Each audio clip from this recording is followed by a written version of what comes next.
पाठीचा सोडतो एवढं पुढे कसं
मी संजय वाघमोडे, संस्थापक अध्यक्ष यशवंत क्रांती संघटना महाराष्ट्र राज्य.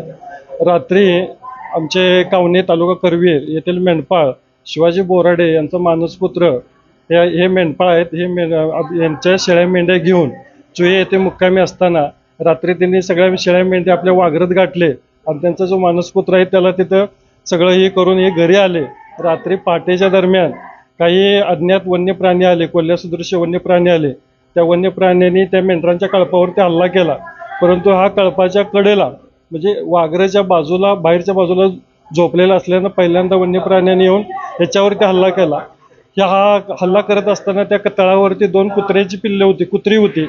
कुत्री त्याला हे करत वन्य प्राण्यांना कुत्र्याने अटकाव करत असताना पहिल्यांदा वन्य प्राण्यांनी काय केलं, त्या कुत्र्यांच्यावरती हल्ला केला आणि दोन्हीच्या दोन्ही कुत्र्यांना ठार केलं. आणि नंतर हे झोपलेले होते, यांच्या सगळ्या अंगावरती घोंगडं आणि पांघरून झोपले असल्यामुळे यांचं तोंड उघडं होतं. त्या सर्व वन्य प्राण्यांनी यांच्या तोंडावरती हल्ला केला आणि यांना गंभीर जखमी केलं. हे घटना मला तात्काळ मेंढपाळांनी मला कळवल्यानंतर मी सकाळी 7:30 वाजता कोल्हापूर करवीर परिक्षेत्राचे अधिकारी नलवडे साहेब वन विभाग यांना कळवून या घटनेचे गांभीर्य ओळखून त्यांना कळवलं आणि तात्काळ वन विभागाची टीम तिथं चुये या ठिकाणी पाठवले.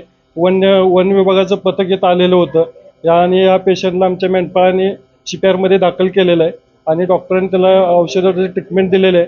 परंतु हे असेच वन्य प्राण्यांचे अनेक वेळा हल्ले व्हायला लागले. कधी गवा येतोय, कधी बिबट्या येतोय. आणि आता मला शासनाला सांगायचं आहे, आमच्याकडे एवढे आधी कोल्हापूर जिल्ह्यात प्राणी आहेत आणि त्यात आणि तुम्ही आणि वाघ आणून सोडलेत. म्हणजे माणसं सांभाळायची का आम्ही वाघ सांभाळायचे? हे दिवसभर राबायचं, मेंढरं राखायची.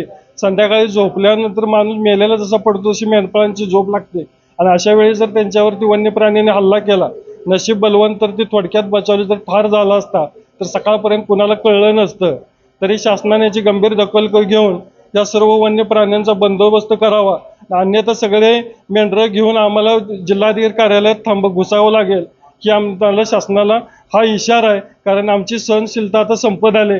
बिबट्या आला, वाघ आला, पट्टेरी वाघ आला, जंगली कुत्री आहेत, भटके कुत्रे आहेत. सगळ्यांचा त्रास किती सहन करायचा हे आमच्या आता डोक्याच्या बाहेर चाललंय. आम्हाला सगळं घेऊन आता जिल्हाधिकारी कार्यालयात शिरायला लागेल. तरी वन्य प्राण्याचा तात्काळ शासनाने आणि वन्य विभागाने बंदोबस्त करावा. आता ज्यावेळी ती रानात त्यांच्यावर हल्ला झाला त्यावेळी त्यांच्याबरोबर कोण होता आणि तिथनं दवाखान्यात त्यांना कसं आणलं? नाही, काय झालं, ज्यावेळी संध्याकाळी मेंढपाळ काय करतात, 7:30 पावणे 8 वाजता तळावरती मेंढरं घेऊन येतात. तळावरती आल्यानंतर एक जण कोणतरी थांबतं मेंढराजवळ आणि बाकीचे जेवायला वगैरे घरी येतात. तसं यांना या मेंढपाळाला तिथं सगळं थांबवलं, तळ वगैरे लावून बोराट्याने थांबवल्यानंतर त्यांनी काय केलं, तू थांब बाबा, मी घरी जातो, जेवतो आणि आवरून येतो. म्हणून हे घरी आले, घरी थांबले. तोपर्यंत यांच्या तळावरती हल्ला झाला रात्री पहाटे. ज्यावेळी सकाळी जाऊन यांनी पाहिलं तर 2 कुत्री मेलेली होती जाग्यावरती आणि हा गडी बेशुद्ध अवस्थेत पडलेला होता, तोंड बिंड फाडलेलं होतं सगळं.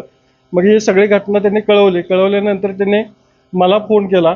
परत मला फोन केल्यानंतर मी 7:30 वाजता करवीर परिक्षेत्राचे अधिकारी नलवडे साहेबांना कळवलं. तसेच वनरक्षकांना स्थानिक कळवलं आणि तिथे टीम पाठवली आणि यांना सांगितलं की तुम्ही पेशंटला जसं आहे तसे त्याचे फोटो काढा पहिल्यांदा पंचनाम्यासाठी आणि तात्काळ पेशंटला घेऊन या CPR आणि CPR आणले.